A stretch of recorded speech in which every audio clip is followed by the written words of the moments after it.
अगर पार्टी शादी करने से पहले एक रिटर्न एग्रीमेंट फ्रेम करें और उस एग्रीमेंट में एक्सप्रेसली मेंशन हो किस पार्टी की क्या रिस्पॉन्सिबिलिटीज़ होंगी और वो सारी जिम्मेदारियां किस तरह से डिवाइड होंगी। फॉर एग्जांपल एक्सपेंस किस तरह से डिवाइड होंगे, स्त्री धन का क्या होगा, जॉब किस तरह से मैनेज होगी, फैमिली रिस्पॉन्सिबिलिटी किस तरह से डिवाइड होंगी और पार्टीज़ आपस में बच्चों से रिलेटेड जो भी जिम्मेदारियाँ उनको किस तरह से डिस्ट्रीब्यूट करेंगी।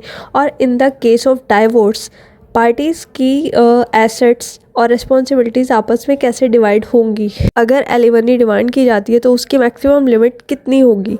पार्टीज़ के जो जॉइंट एसेट्स हैं वो आपस में कैसे डिवाइड होंगी। बच्चों की कस्टडी किसके पास जाएगी। बच्चों से रिलेटेड जो मेंटेनेंस का अमाउंट है वो कौन सी पार्टी पे करेगी या फिर दोनों पार्टीज किस रेशो में पे करेंगी। इस तरह से जो एग्रीमेंट फ्रेम किया जाएगा उसी को बोलते हैं प्री नप्टियल एग्रीमेंट। इंडिया में प्री नप्टियल एग्रीमेंट फ्रेम करने का कोई बेनिफिट नहीं है क्योंकि इंडिया में प्री नप्टियल एग्रीमेंट लीगल नहीं है।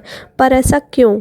इंडिया में इन एग्रीमेंट्स को मैरिज को डिस्ट्रॉय करने वाले डॉक्यूमेंट के रूप में देखा जाता है और इसलिए इनको पब्लिक पॉलिसी के अगेंस्ट कंसिडर किया जाता है और ये लीगल नहीं है। इंडिया में मैरिज को एक सैक्रेमेंट की तरह ट्रीट किया जाता है और प्रीनप्टियल एग्रीमेंट को वैलिडिटी देने से इसको एक कॉन्ट्रैक्ट की तरह ट्रीट किया जाएगा। चांसेस हैं पार्टीज छोटे छोटे डिस्प्यूट में भी प्रीनप्टियल एग्रीमेंट की हेल्प से मैरिज टाइज से एस्केप करने की कोशिश करे और ये जो फैमिली इंस्टीट्यूशन है, फैमिली कल्चर है, बैडली डिस्ट्रॉय हो। प्रीनप्टियल एग्रीमेंट मैरिज इंटेंशन वाली पार्टी के लिए एक वेल्थ अर्निंग का सोर्स भी बन सकता है जिससे मैरिज का इंस्टीट्यूशन बैडली हार्म होगा। इन द इवेंट अगर सर्कमस्टेंसेस चेंज हो जाए तो पार्टी जिसने अपने बेनिफिट के लिए प्रीनप्टियल एग्रीमेंट किया था ये एग्रीमेंट उसको हार्म भी कर सकता है। प्रीनप्टियल एग्रीमेंट को डील करने के लिए इंडिया में कोई स्पेसिफिक लॉ नहीं है, इसलिए एग्रीमेंट इंडियन कॉन्ट्रैक्ट एक्ट के अंडर कवर किए जाएंगे। कॉन्ट्रैक्ट की तरह इस तरह के एग्रीमेंट को पार्टीज कुछ ग्राउंड्स पे जैसे कोअर्शन, अनड्यू इन्फ्लुएंस, फ्रॉड इस तरह के ग्राउंड्स पे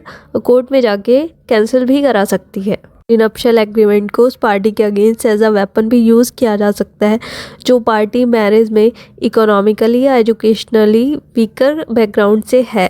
इन सब के बाद भी countries like USA, Canada, China in सब में प्रीनप्टियल एग्रीमेंट वैलिड है और इंडिया में भी इनको लीगलाइज करने की डिमांड हो रही है। प्रीनप्टियल एग्रीमेंट को मिसयूज होने से बचाने के लिए हम इसमें कुछ सॉल्यूशन कर सकते हैं, जैसे इसमें ऑपरेशनल क्लोज ऐड किया जा सकता है इससे एग्रीमेंट मैरिज से एस्केप करने का किसी पार्टी का इजी रूट ना बने हो और इंस्टीट्यूशन ऑफ मैरिज हार्म ना हो और हर छोटी छोटी बात पे prenuptial agreement as a threat use ना किया जाए। और कोर्ट के पास इनहेरेंट पावर है कि वो इस तरह के एग्रीमेंट्स के बियॉन्ड जाके भी जस्टिस ग्रांट कर सकते हैं पार्टीज को और इस तरह के एग्रीमेंट में इस तरह के क्लॉज भी मेंशन हो सकते हैं। अगर पार्टीज को इतने साल साथ रहने के बाद कोई इशू नहीं आया तो ये एग्रीमेंट अपने आप टर्मिनेट हो जाएगा एक स्पेसिफिक पीरियड के बाद।